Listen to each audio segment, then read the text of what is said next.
adversidade, parece que o sonho foi por água abaixo. Nessa noite eu quero dizer para você o seguinte: fique firme no seu sonho. E quando vier a adversidade, fique firme no Senhor, porque é Ele quem vai conduzir você e levar você ao lugar que Ele mesmo já separou e preparou para você. E talvez você mesmo é aquele que está impedindo que os sonhos de Deus possam realizar-se em sua vida. Quando temos grandes sonhos, vamos ter grandes adversidades. Mas em segundo lugar, quando os sonhos também são grandes, grandes sonhos requerem controle das nossas emoções. Grandes sonhos requer controle das nossas emoções. Embora José tivesse passado por tanta adversidade, ele continuava firme em sua fidelidade ao Senhor. E o texto diz que quando José chegou ali no Egito, ele foi para a casa daquele homem Potifar, no capítulo 39, e diz que quando ele chegou ali, ele veio como escravo. E ele chegou como escravo. E logo o tempo foi passando, e a palavra de Deus diz que Deus abençoava José. E José passou de escravo a simplesmente ser o governante daquela casa, o mordomo geral daquela casa. E é interessante, queridos, porque eu creio o seguinte: para que ele chegasse naquela posição, existia uma outra pessoa antes dele, mas aquela pessoa, por alguma razão, ela não foi tão fiel como José, e por isso deixou de ser governante daquela casa. Mas ele chega ali como escravo, e agora ele vai passando, vai subindo de estágio, e ele agora controla toda aquela casa. E o texto diz que a única coisa que não foi dada a José naquela casa foi a esposa do dono daquela casa. A esposa do dono daquela casa pertencia ao dono daquela casa. Mas o restante daquela casa, tudo pertencia a José. José administrava tudo. Não era dono, mas administrava. E queridos, nesse texto, eu não consigo parar de olhar esse texto sem voltar em Gênesis. Quando Adão e Eva estavam no jardim do Éden. E o Senhor disse: olha, tudo aqui é de vocês, mas essa árvore você não pode tocar. José também estava na mesma situação. Tudo pertencia a ele naquela casa, e tudo ele podia administrar, mas a dona daquela casa, ele não podia tocar, é claro, nem ele queria tocar. Mas o texto diz que por causa da seriedade de José, e talvez pela beleza também de José, aquela mulher, a esposa daquele homem, ela se apaixona por uma paixão carnal que fosse por José. Ela agora quer ter José. Ela é dona de tudo, ela diz: esse homem também pode ser meu. Ele é bonito, ele é novo, talvez 17 anos, um garoto bonito. O texto diz que ele era saudável, bonito. E ela então agora deseja aquele homem, e ela começa a perturbar José. E eu posso pensar, queridos, dia após dia, mês após mês, aquela mulher tentando, instigando José, e ele fugindo da presença dela. E o texto diz que quando literalmente não tinha mais jeito e ela conseguia chegar perto dele, ele então continua fugindo dela. E é interessante, porque tem um pregador no Brasil que chama Carlos Duarte, que ele diz o seguinte: a esposa de Potifar devia ser uma mulher muito linda, muito bonita, né? Ele tem uma maneira alegre de falar, uma maneira engraçada de contar. E ele diz: olha, aquela mulher devia ser uma mulher linda, maravilhosa, uma mulher que a gente chama lá no Brasil, segundo ele, de violão, né? Ele falou, ela era muito bonita, mas José fugia da presença dela. E ele falou o seguinte: eu tenho certeza que aquela mulher é bonita, ele diz, porque segundo ele, mulher feia não tenta ninguém. Para tentar tinha que ser uma mulher bonita. E aí ele diz: se fosse você no lugar de José, o que você faria?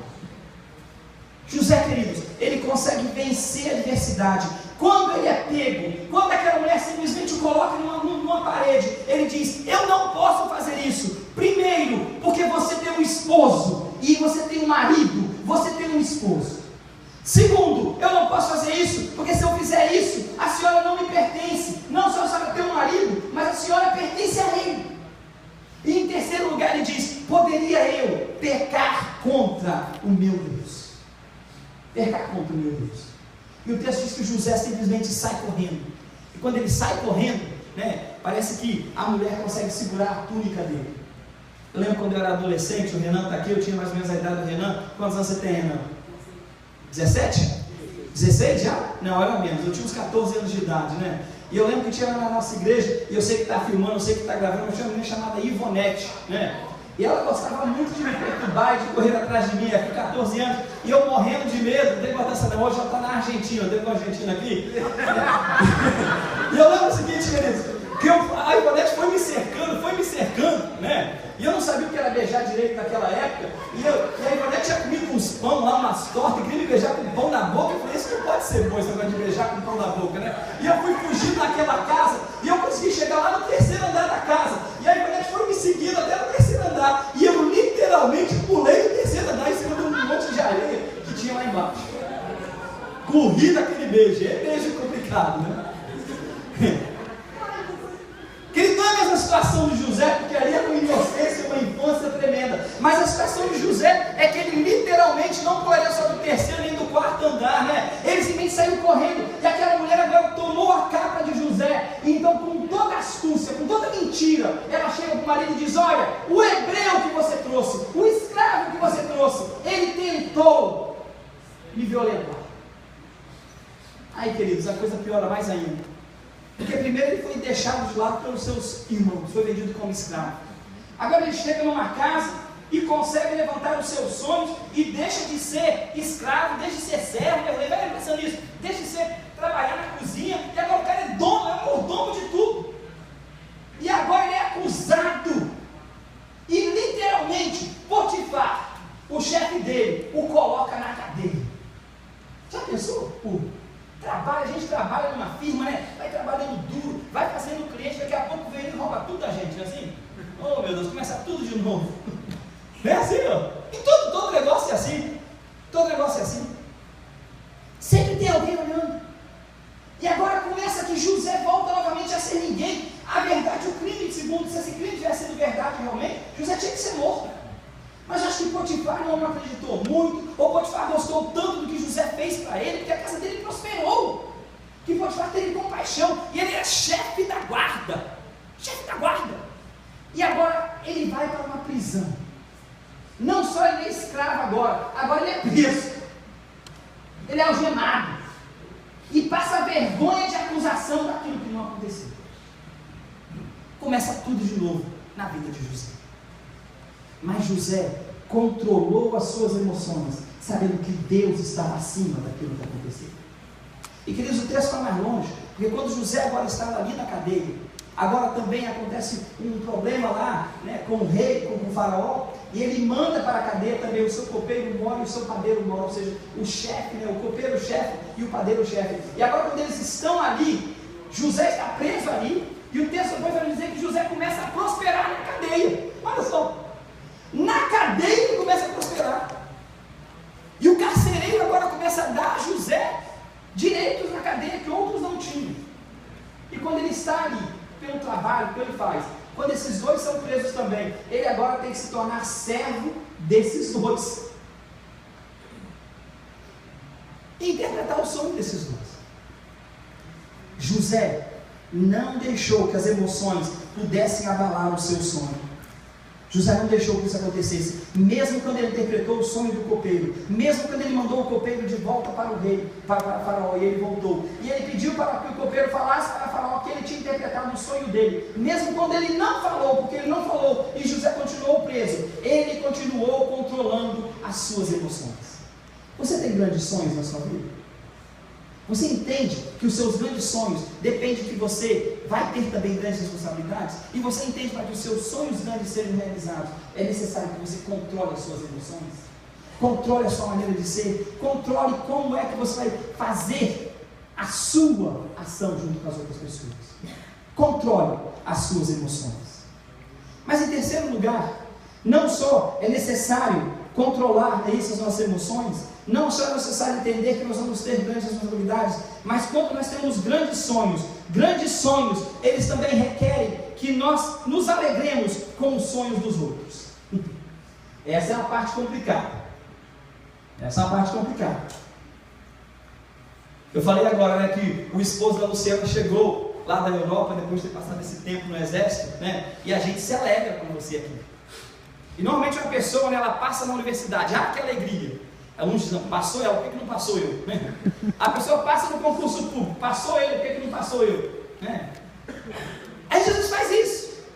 Coisa difícil é a gente se alegrar com aqueles que estão alegres, porque a primeira coisa que a gente faz é comparar. Queridos, imagina se José fosse comparar as coisas que aconteceram com ele. Imagina.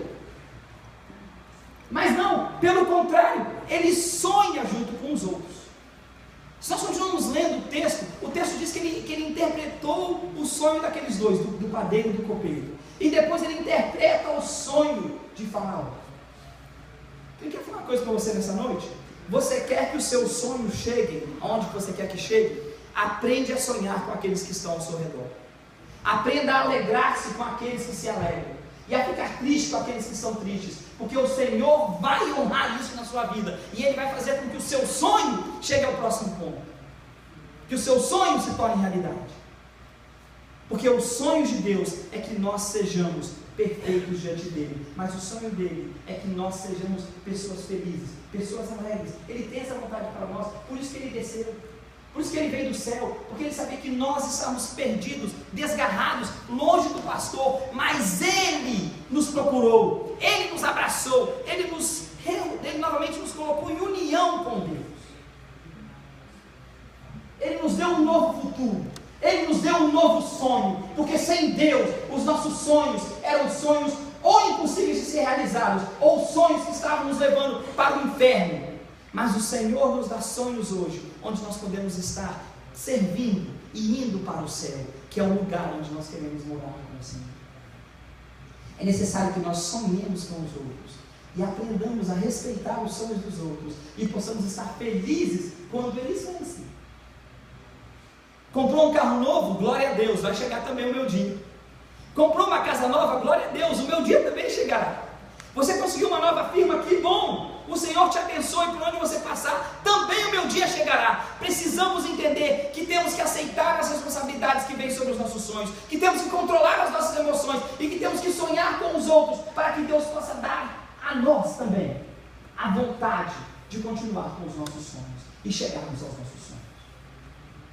Concluindo, queridos, eu quero dizer o seguinte: muitos de nós, eu creio, eu gostaria que você pudesse prestar bastante atenção nesse momento. Muitos de nós, eu creio, nos dias que nós estamos hoje, não temos os nossos sonhos também realizados. E não é um ponto, mas é uma conclusão. Porque muitos de nós não conseguimos entender a palavra perdão. Olha para o pastor e fala: perdão. Agora fecha o teu olho e pense em alguém que te machucou. Abaixa a cabeça, pensa em alguém que te machucou e fala em nome de Jesus: Senhor, eu perdoo essa pessoa. Fala sozinho com Deus. E se você não tem condição, você fala: Senhor, me ajuda a conseguir perdoar essa pessoa que fez isso contra mim. Queridos, parte do que não nos deixa levar aos nossos sonhos é porque nós não conseguimos liberar o perdão do nosso coração. O texto diz, e o texto que nós lemos agora no final, no capítulo 50, diz que os irmãos, e o texto anterior, quando o pai de José morre, Jacó morre, o texto não diz que ele fala para José perdoá-los. O texto diz que ele pede para ser enterrado na terra de Canaã. Mas eles chegam para José e diz que o pai pediu para perdoá-los. José já o tinha perdoado. Quando eles vieram à terra do Egito, quando houve uma fome geral, quando houve uma fome que ninguém conseguiu entender, porque enquanto no Egito tinha o rio Nilo, na Palestina chovia muito.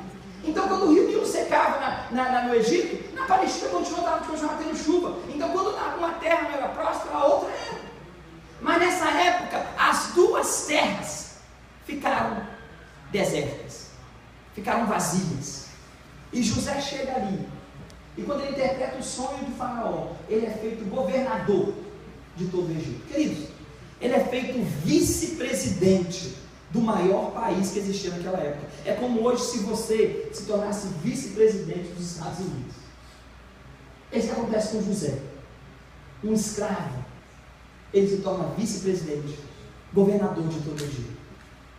E quando a fome é muito forte em sua terra, os seus irmãos vêm até o Egito para conseguir comida. E ali agora eles chegam diante de José. E eles não conheceram José, mas José os conheceu. E o texto diz que quando José os conheceu, José então começou a trabalhar com eles em amor algumas coisas. Mas José os amou. E o texto é tremendo, irmãos, porque quando nós lemos em Gênesis no capítulo 41, de 45 até 46, e essa parte em diante, o texto diz que José, ele começou a chorar quando ele olhou os seus irmãos. E ele chorou, e ele os perdoou. E depois, ele conversou sobre o que tinha acontecido. Não é assim com a gente não, né, irmãs? Hoje em dia, quando alguém faz uma coisa com a gente quer conversar. Não, você me machucou, você me maltratou, você me deixou doido, eu vou ver se eu te perdi.